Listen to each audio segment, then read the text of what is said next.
కాలం తర్వాత ఇప్పుడే ఘాటీ సినిమా చూసాను. చాలా కాలం తర్వాత అనుష్కను చూసి మా ప్రభాస్ ఫ్యాన్స్ అంతా చాలా ఆనందపడ్డారు.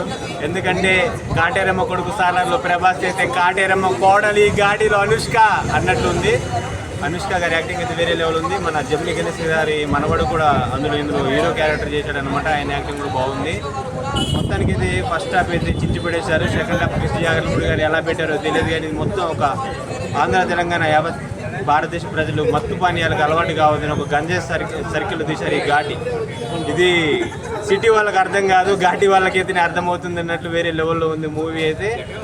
అందరూ చూడాలి వచ్చింది తెలంగాణ ఆంధ్రప్రదేశ్. ఎందుకంటే మన పిల్లలు మన భవిష్యత్తు తరాల గురించి ఈ సినిమా తీసేశారు. కృష్ణ జాగరణ గారు హరిహర వీరమల్లు సగంలో వదిలిపెట్టి కూడా దీనికి పెట్టారంటే మన పట్ల ఆయనకి ఎంత బాధ్యత ఉందో చూశారు. పవన్ కళ్యాణ్ గారు కూడా ఆయన ఉత్తిగా వదిలేదు, ఇంత మంచి సినిమా కాబట్టి ఆయన్ని వేరే విధంగా పంపించారు. ఈ స్టోరీ ఇనే ఉంటాడు.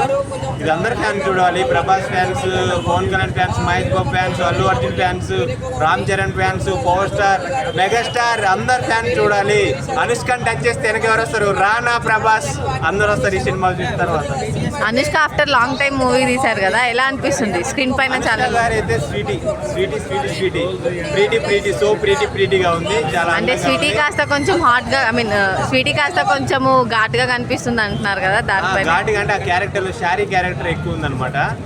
దానివల్ల గ్లామర్ రూల్ లేదు.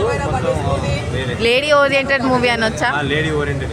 ఇంకా లేడీ ఓరియంటెడ్ మూవీకి పెట్టింది పేరు అనుష్క. వేరే లెవెల్లో ఉంది అనుష్క లోపల. అరుంధతి తర్వాత తనకి మంచి ఇప్పుడు సెకండ్ కమ్బ్యాక్ ఇచ్చిన ఫిల్మ్ వింటేజ్ అనుష్కని చూస్తారు అందరూ ఆడియన్స్ అయితే.